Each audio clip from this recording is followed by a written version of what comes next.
আমার সাথে মিলামেশা করছিলেন।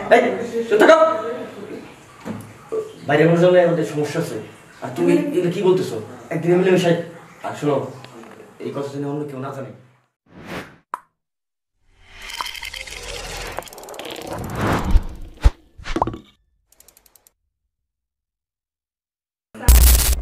কথা বলি।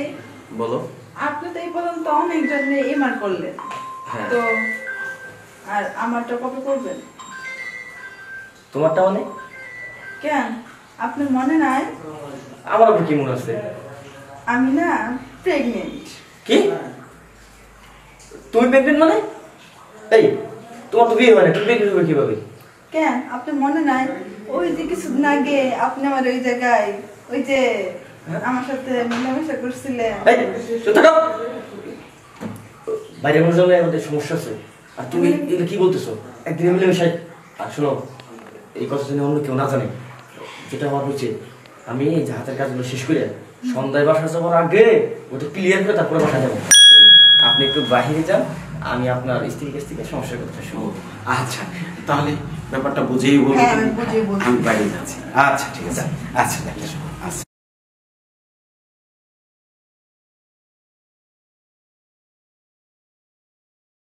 ওটা কি তাহলে আপনার স্বামী? হ্যাঁ, এটা আমার স্বামী।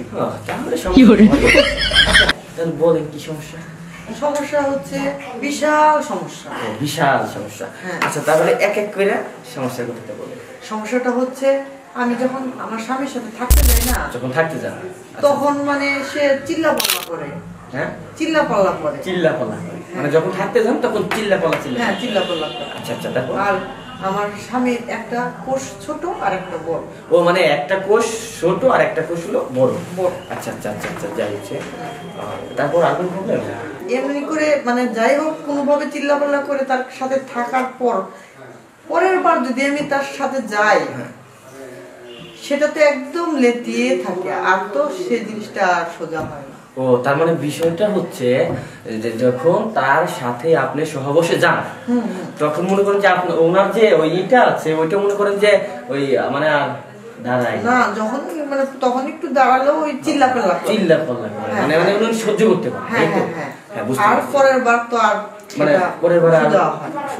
আচ্ছা আচ্ছা, বুঝলাম। তারপরে কি আর কোনো সমস্যা? আরে আমি এত চেষ্টা করি, এতই করি, এত মানে চেষ্টা করার পরও সে তার কোনো এক্সপ্রেশনই আসে না। আর আসবে কি করে? এই যে আপনি যেরকম ইয়াং একটা জেনারেশন মাইয়া, এরকম একটা ইয়াং জেনারেশন মাইয়া যদি এরকম বুইড়া বেটার লোকে যদি বিয়ে হয়, তার তো চাহিদা পুরো হই নেই। আমার তো চাহিদা হইই না। আর এখন আমি না বাচ্চা চাইতেছিলাম, বাচ্চাও তো দিতে পারতেছে না। ও আচ্ছা, বাচ্চাও দিতে পারতেছে না। বাচ্চা দিব কি করে? হ্যাঁ, কি বাচ্চা দেওয়ার যন্ত্রটাই তো নষ্ট হয়ে গেছে, বাচ্চা দিব কি করে? আচ্ছা, আপনি এখন কিভাবে বাচ্চা নিব সেটা আপনি আমার উপায় করে দেন। উপায় তো আমার কাছে আসছেন, উপায় তো অবশ্যই পাইবেন, তাই না? আর আমি মনে করেন যে সবকিছুর সমাধান করার ডাক্তার আমার কাছে আসলে কথা মনে করেন যে ঝোলা তাও মনে করেন টনটন হয়ে যায়, কোনো সমস্যা নাই। আর এখন যাই রেখে, তাহলে এই সমস্যা, তাহলে তো আপনার স্বামীকে চেক আপ করতে হয়। হ্যাঁ, করেন, সমস্যা নেই। আর একটা কথা বলি, যখন ট্রিটমেন্ট করে দিব তখন কিন্তু আর এই বুড়ের স্বামী জুয়ান হয়ে যাবে, এটা কিন্তু চিন্তা মাথায় রেখেন। হ্যাঁ আচ্ছা, সমস্যা নেই। তাহলে আপনি জানেন আপনার স্বামীটা একটু বাড়িয়ে দেন। আচ্ছা।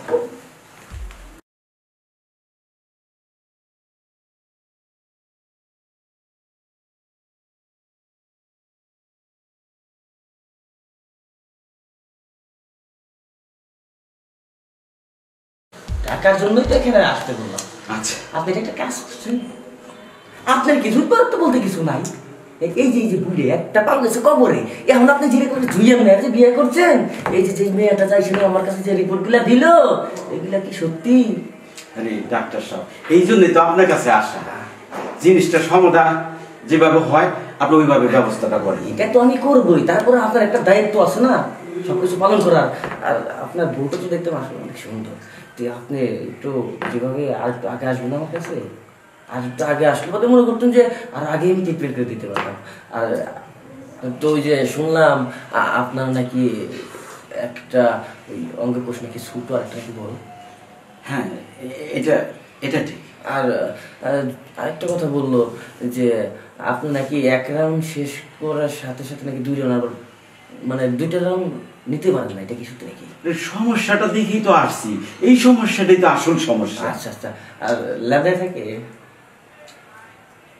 এই বয়সে তো সমস্যাটা হবেই, যেহেতু ভবিষ্যতে আপনার কাছে আসছে এই সমস্যাটা সমাধান হয়।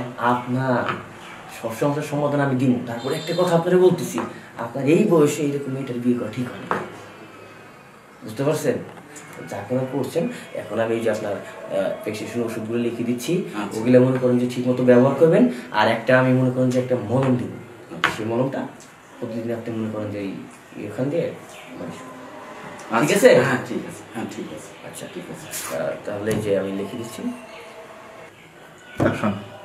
হ্যাঁ, তাহলে আমি আপনি একটা কাজ করুন, আচ্ছা। আপনি বাইরে যান, আপনার স্ত্রীকে পাঠিয়ে দিন, আমি তাকে প্রেসক্রিপশনে ওষুধগুলো লিখে দিচ্ছি। আচ্ছা, তার বুঝাই দিলেই হবে। আচ্ছা আচ্ছা ঠিক আছে।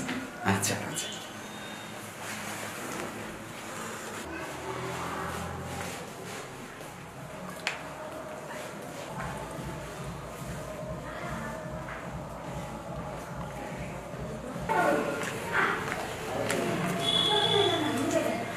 হ্যাঁ ডাক্তার, বলুন।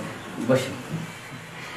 আপনার স্বামীর কাছ থেকে সব কিছুই শুনলাম, তো আমি কিছু ওষুধ লিখে দিচ্ছি আর কিছু ওই মলম লিখে দিচ্ছি, ওগুলো আপনি তাকে ভালো করে ব্যবহার করা শিখে দেন।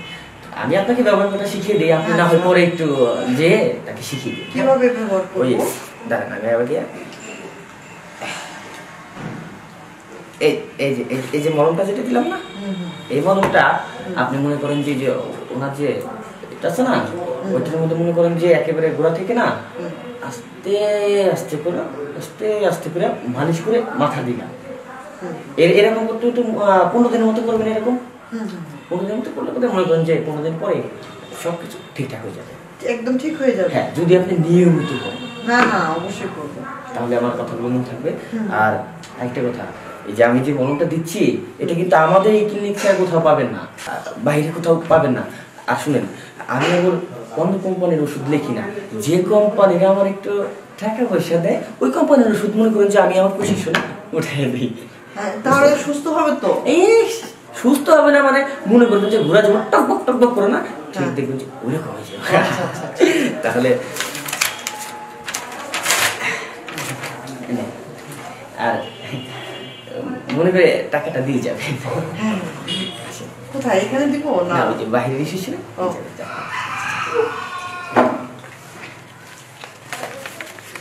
হ্যাঁ